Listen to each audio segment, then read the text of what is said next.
Hello, everybody, and welcome to the Shake and Bake F1 podcast. I am your host, Adrian Huff, joined, as always, by my Canadian co-host, RJ McCullough. Now, RJ, I ask you this every week. What's been grinding your gears? Ooh, new graphic. I like it. Yeah. Well, it's race week, so hello, happy race week, everybody. What's grinding my gears? This is not F1 related, but kind of ties in a little bit to motorsports. I'm watching a couple of documentaries and stuff lately. One of them I'll mention later, but I was trying to watch Lionheart, the new one that came out about Dan Weldon, I believe his name is, and it was on HBO here, but my grinds my gears this week is streaming services, because not only now do you have to have a million different streaming services, but now within the streaming services, there's other ones that you have to have. Like if you have Amazon Prime, there's other ones within Amazon Prime that you have to watch certain things. Or for us, there'll be HBO, which they have it on this thing called Crave here. But then you can't just have that. You have to have like HBO Max. And then there's sometimes if you Google like, oh, what is this streaming on? It'll show you like where it's streaming in the US, but it'll be different in Canada. And it's just, I'm kind of over it. I'm ready for someone to bundle all of it together, and it'll just be like cable used to be. So I know I'm not the first person to make this point, but it's just, I'm at the end of my rope with trying to figure out where things are and how to find them. And then you get excited to finally watch something and then can't get it. And like, I'm already spending like at least $100 a month on all these goddamn streaming services. I've had enough. Putting my foot down. That's my grinds, my gears. What's yours? It's annoying. I agree with you, because when you want to watch something that's like on FX, but you got to have the FX package, or Showtime, God forbid, then you got to pay for the Showtime.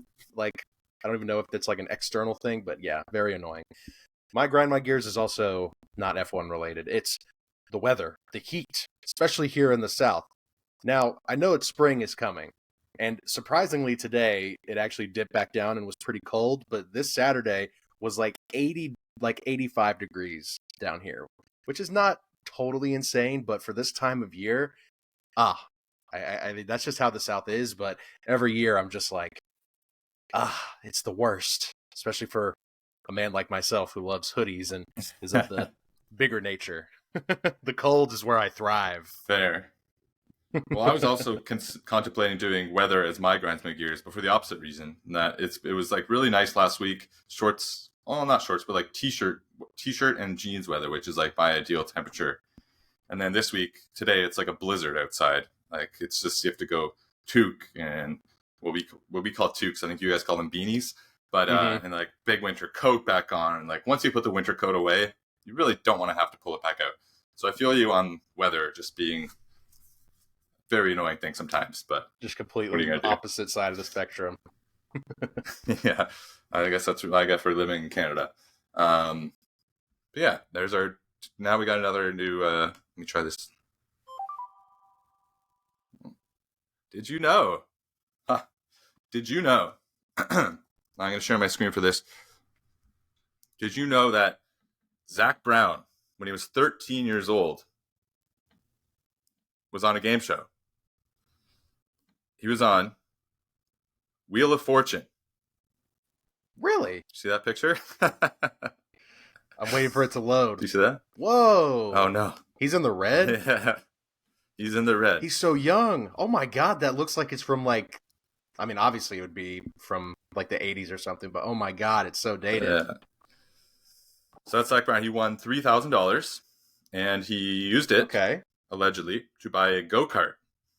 And so he's gone from that, obviously needing, like, being a little bit short on money to go on Wheel of Fortune, to now being the CEO of McLaren. So, yeah, follow your dreams, everybody.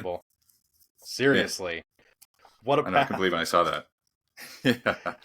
It's like Aaron Paul on Price is Right from before he was famous. It's just weird seeing him. Did he bet like, $4.20 on every single item? I think he did. Yeah. That does track. Yeah, it does. So my Did You Know this week, it's a little bit themed towards our race that's coming up this weekend.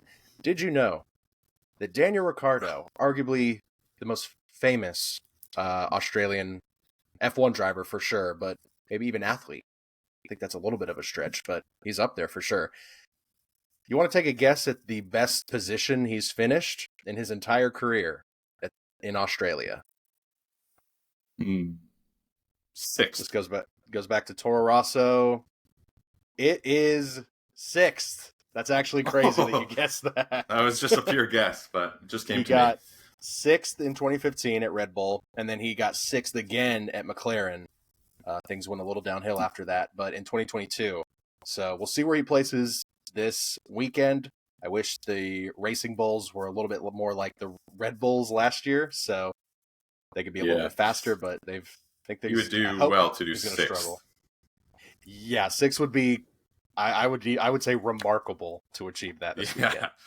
We would need to have something crazy, which brings us to our next topic, which is the Australian Grand Prix. Don't really have a transition for this, but that's okay.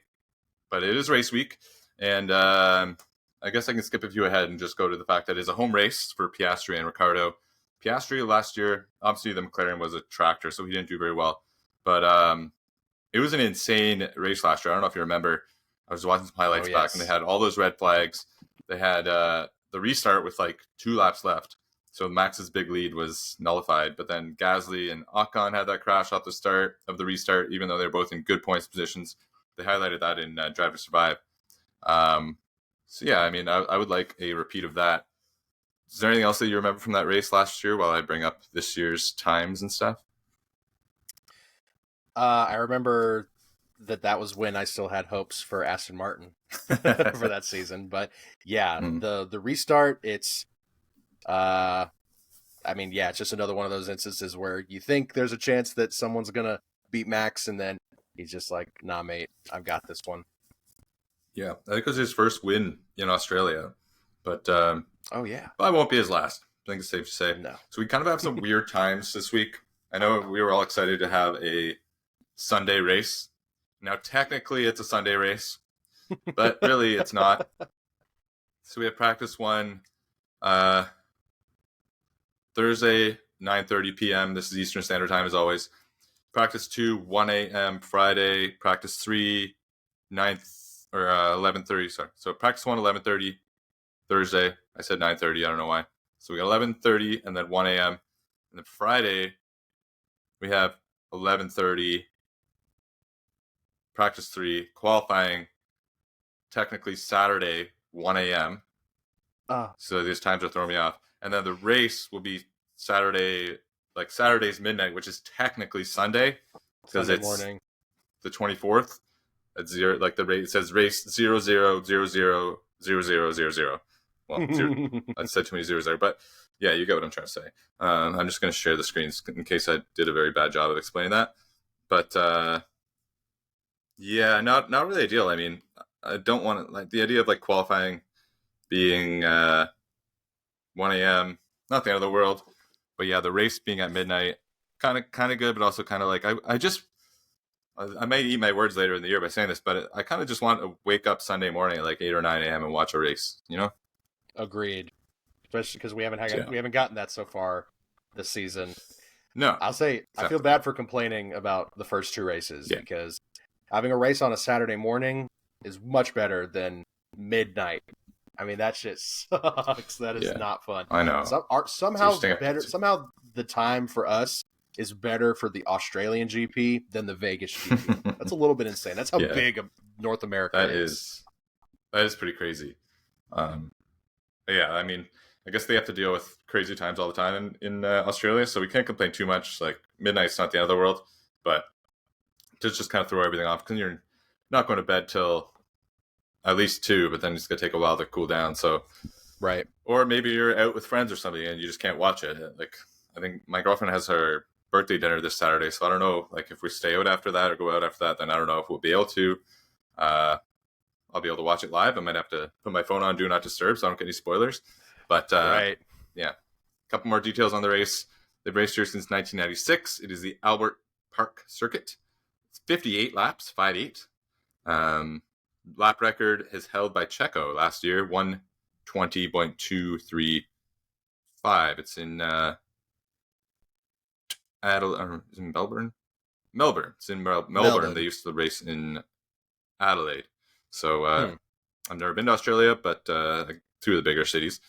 yeah, Danny Ricciardo returning back home. One of the talking points, I guess, haven't really seen much about it online. I was actually surprised when I was looking at kind of like race previews and stuff, is whether Carlos Sainz is going to be back in the Ferrari. I kind of just took for granted that they had a week off, he'll be back, but they're still kind of up in the air whether him or the Bearman will be racing this week.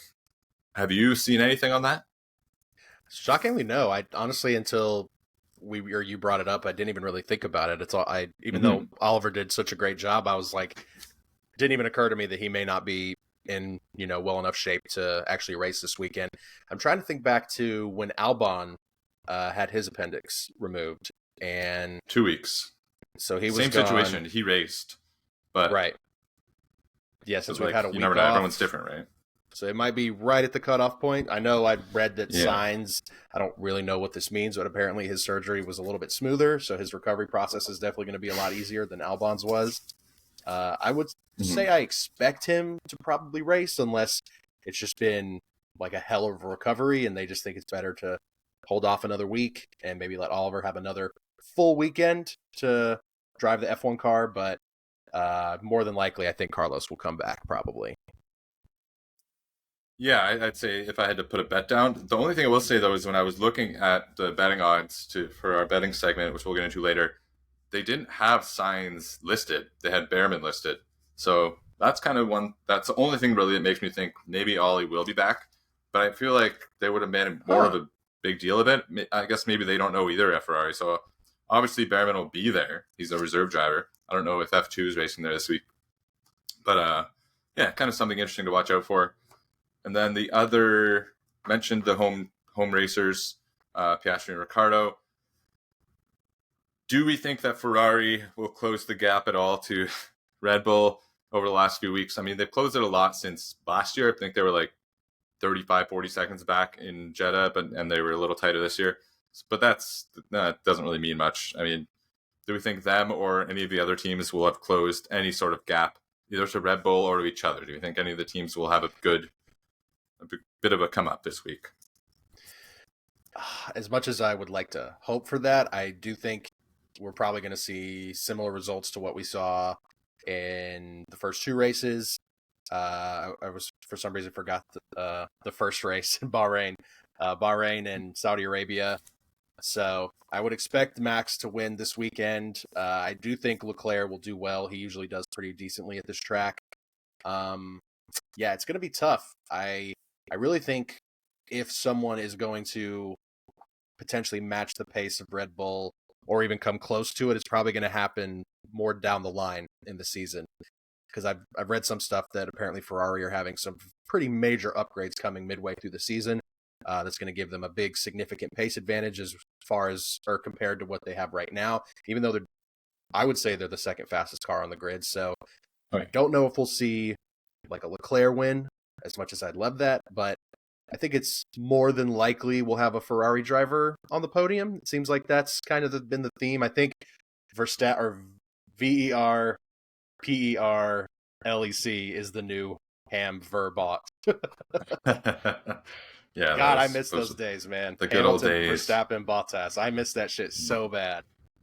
Yeah, and sometimes it would be Ham Bot Ver or Ham Verbot. Yeah, the rare but now, Bot for Ham. Yeah, I know. Now, like the only question really is if Sainz is racing, will it be Ver per Lek or Ver per Sai? Ver per Sai kind of has a nice little ring to it. But Ver per Sai, yeah, especially like phonetically spelled out. That's good. Yeah, I like it. But, oh my god! I mean, I hope for Charles. Charles is very, very good at qualifying. I think Esteban Ocon was asked this week like who he thinks are the best. If everyone had equal cars, who he thinks are the best, and he said Max and Charles, which is kind of hard to disagree with. I would like to throw Hamilton and Alonso in that mix, but I guess you could say they're a little bit old. Yeah. I think in terms of Mercedes. Oh, sorry. Go ahead. No. Finish your point. I'm going to go back to that. Okay. I was just going to say, I'm hoping Ferrari. I think there's something came out about their rear wing, but I didn't have a chance to read it. But with Mercedes, they seem kind of lost right now. They said that they're going to have try to run some experiments in Melbourne. Oh no. Yeah, it's Melbourne. So not exactly what you want to hear. It could turn out to be good, but it's I don't know. I don't like to hear that. Aston Oof. Martin, I think they're a little bit back, and the McLaren just keeps saying that their upgrades are coming, but not yet. The one thing about the Ferrari upgrades that are coming, I'm excited with that, but I'm a little bit scared because I've also heard Red Bull have big upgrades coming in Imola, which I don't know, that's like a month away. So let's hope that's not true. Let's hope that was just conjecture. But yeah, sorry, what were you gonna say? When you brought up Hamilton and Alonso, I want to just quickly give a little note to to a story I talked about last week, which was all true, but I did fail to leave out one remark that some TikTok comments were oh so kind to let me know. The moment from, I believe it was the 2007 Hungarian, Jesus Christ. It's a Hungarian. Yeah. I was going to get there eventually, and it was going to take me like 7 or 8 of them. But yeah, Fernando held up Lewis. Apparently, that was in response to something that Lewis had done in Q2 that had held up Fernando Alonso. I think Lewis said, I don't know if it was intentional or unintentional, but it wasn't just a complete out of left field move from Fernando, even though it was probably still the wrong move. Not probably, was definitely still the wrong move. Just wanted to give that little caveat that Fernando didn't just decide to fuck over his rookie teammate for absolutely no reason at all. Still dick move, but I just wanted to give that little note because, yeah, some people were like, how could you not talk about the Q2? How could you not talk? I'm like, okay, buddy, sorry. Interesting. Yeah, because I went back and watched the YouTube. And it was like a 10-minute video that I watched, and it was like all footage from the broadcast. And there was no mention of that on there. So yeah, I was, as a Hamilton fan especially, I was like, oh, this fucking Alonso guy. But yeah, maybe take it with a grain of salt. Who knows? Yeah, but I still a dick move for a veteran to do that to his rookie teammate. But hey, who won the race? Lewis did. Exactly. Yeah. Also, F2 is racing in Melbourne this weekend. Okay. So I wonder what happens if, like what happened at Jeddah when, well, I guess Behrman did qualifying for F2, so no one could probably replace him after that. But I wonder this week if Behrman comes up, like what happens to his seat in F2, because he's teammates with Antonelli. But yeah, I think it's Prima. So I wonder if they pull someone up from F3 or what the case may be. But yeah, definitely be interesting. I think probably I'd assume by Thursday or for the worst case Friday, we'll know. But it'll be very interesting to see if Behrman does have a full weekend, like with preparation, to see how he does. I know everyone's kind of glazing him over, saying it was like the best debut or the best like last minute replacement they've ever seen in the history of F1. I think I just want to take it with a bit of grain of salt because a lot of people were saying the same thing about Nick DeVries last year, and we all saw how that turned out. And then, like we mentioned last week, Liam Lawson, I was very extremely impressed by Liam Lawson, and now people are just kind of replacing his impressive performance with Behrman. So, I mean, I'm not saying it wasn't impressive. It was very impressive, especially at that track, but just be a little careful that we're not putting too much on these guys at such a young age. Because then it's like, then we, then if they don't, become world champions, then we're like, oh, what a failure. Like, no. Yeah, now we can jump right into our bets segment. Let's play this little Dewey. Yeah. Ooh, I love that graphic. A very nice graphic. Okay. We're all good. We didn't just have any technical difficulties or anything. Not at all. My bet this week. Our current standings are through 2 weeks. I'm at $66.50. You are at $60. Despite you being 0 for 2 and me being 1 for 2, I'm only up $6.50. So my bet this week, didn't really love the board. If I'm being honest, I didn't love the board. My bet is I'm going to place $26. I meant $26.50 on Max Verstappen to take pole. And the odds on that, not the greatest, 1.53. But I didn't want to risk him winning the race, or I didn't want to put anything on him winning the race because it was like 1.2, not worth it. I contemplated Charles to take a podium, but it was like 1.6. So I thought, you know what? Let's go a little bit lower. I'll take Max to take pole. 1.53. I'll only win like $12, but hey, I'm just going to slowly make my way up until the other cars make things more interesting.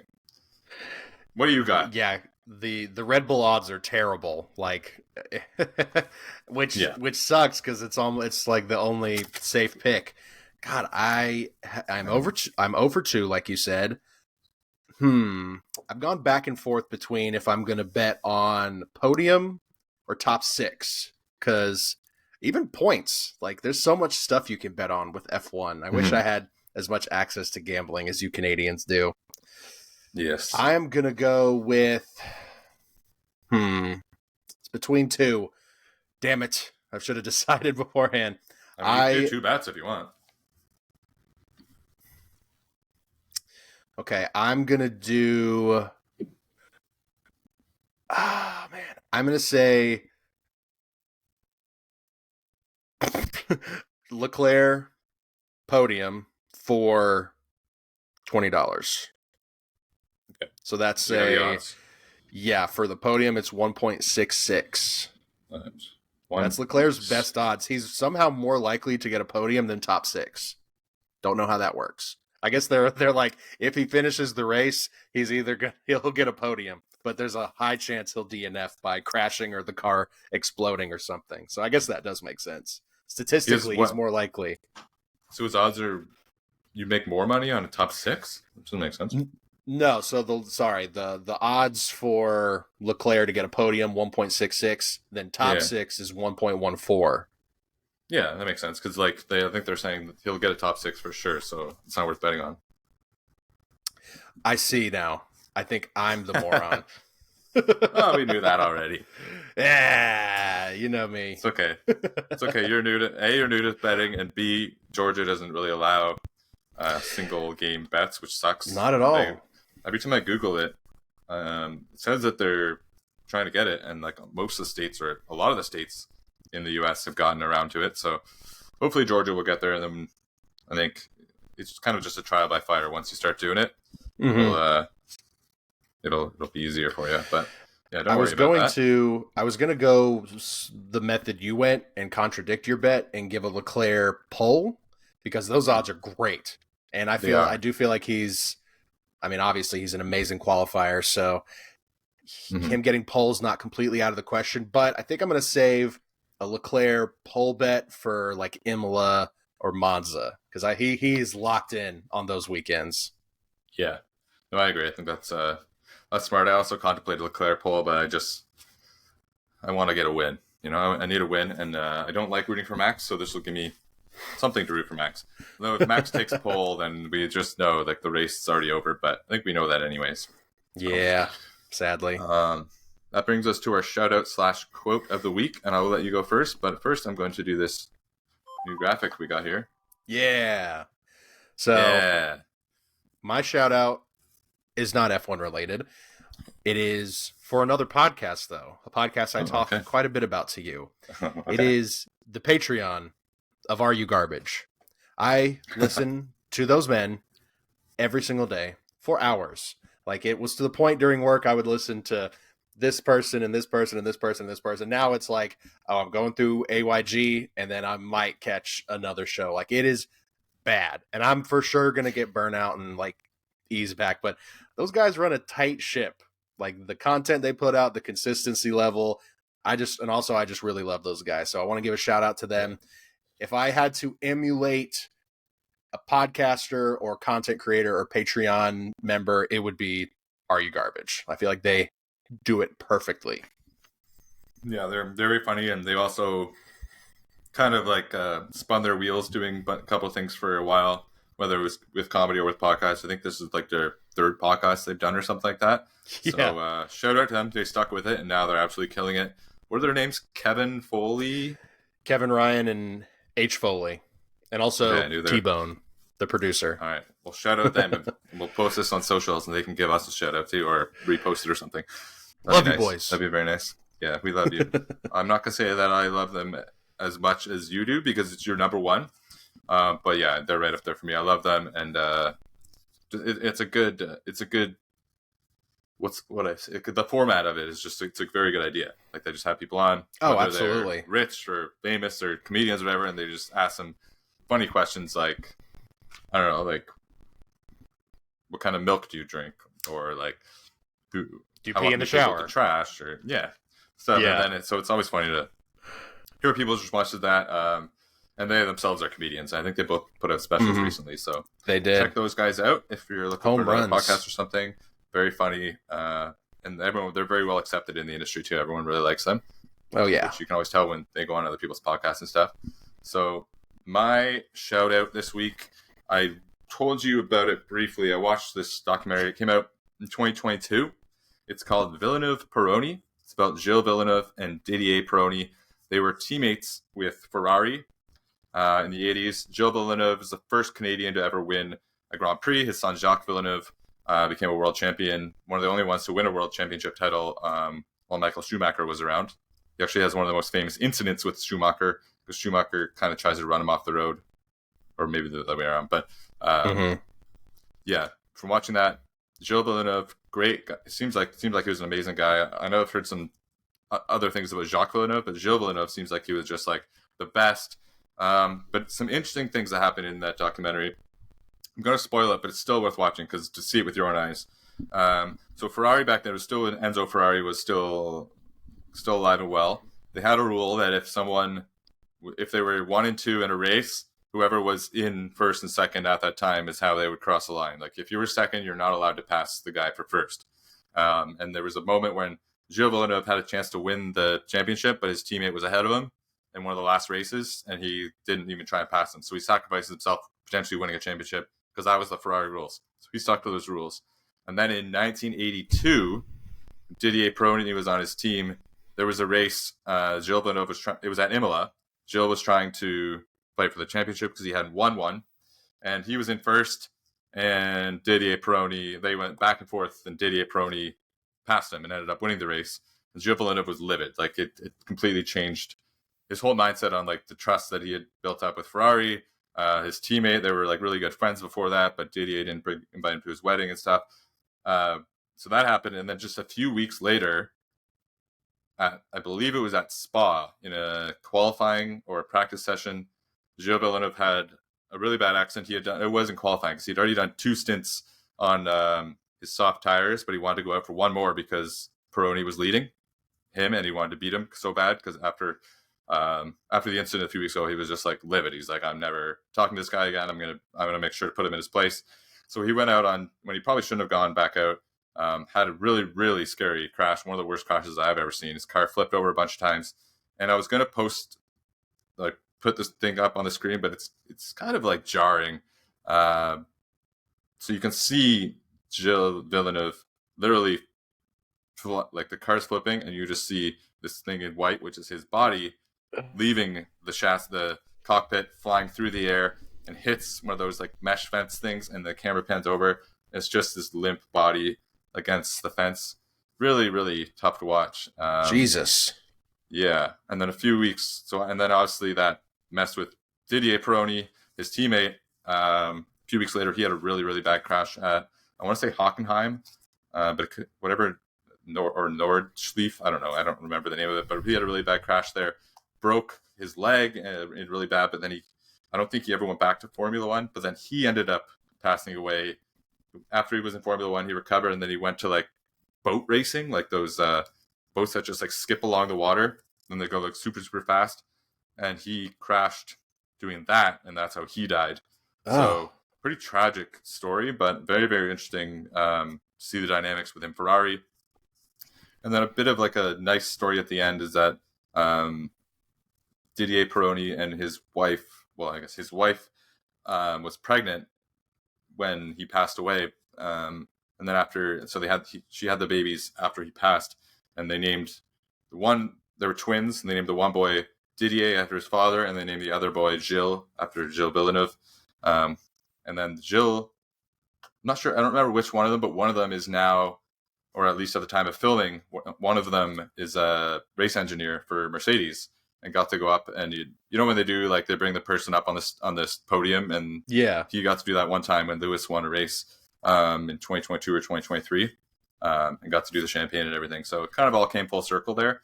But yeah, really, really good documentary. It's called Villeneuve Peroni. It came out in 2022. Give it a watch. Some tough scenes in there because, I mean, and they also interview like Bernie Ecclestone and all the big people in F1. But back then, people were dying in F1 like every single year, so it was crazy. I was going to stupidly ask if he survived the crash, but then I remembered that he passed away during that incident, which is very sad. If I was related to him, I'd be mad. I mean, for him to give up a championship to follow some stupid predicated rule, and then just next season or whatever it was, his teammate deliberately violates that rule for not even a championship, for much less stakes. I would have pulled a Max and just ran his ass off the road. Like I cannot imagine the emotion. Oh yeah, he didn't even want to go up on the podium with his teammate, and then he was like, you can just see how upset he was. And then his family, the Villeneuves, held it against Peroni, like when he died. Like they kind of blamed him. Well, I don't blame them, but there were some nice moments at the end of the documentary when like Gilles' wife, so Jacques' mom, she's still alive, and she was interviewed quite a bit in it, and she was saying like, is what happened at Imola wrong? Yes. But can we blame Didier for Gilles' accident? No, like it wasn't his fault. Right. And like Didier's wife called her to make sure it was okay that they named their son after Gilles. So they've sort of mended fences a little bit. And there was some kind of cool like modern footage of whether it was Jacques winning an F1 because he was still a kid when all this happened and his dad passed away.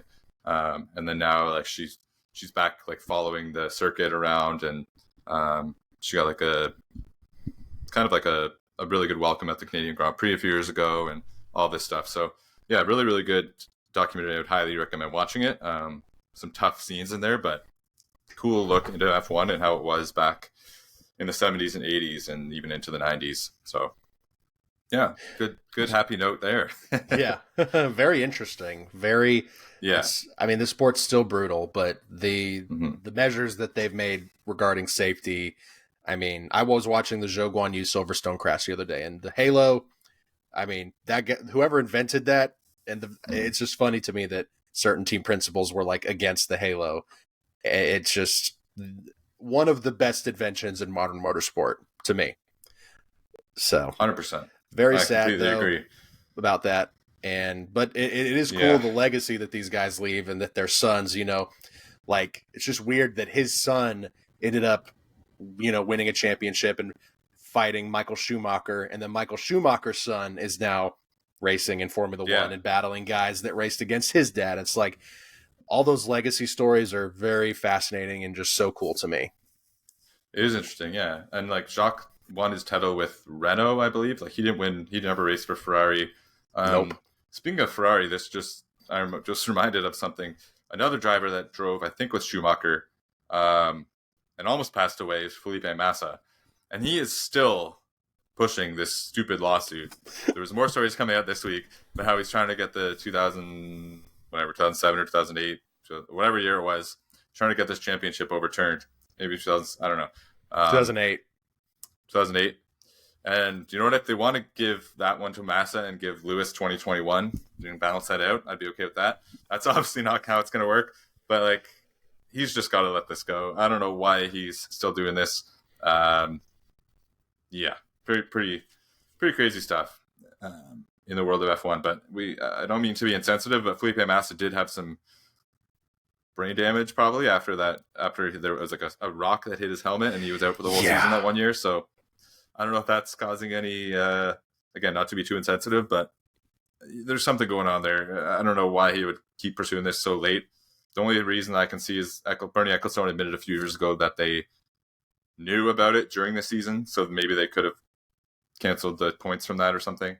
I don't know. If you go back and nitpick every little thing that happens during a season or whatever, like, and yeah, maybe I'm being hypocritical about that because I do that with Lewis Abu Dhabi 2021, but I don't go back and be like, well, if Max didn't drive on top of Lewis's car at Monza, then like you can nitpick little things always, right? So, right.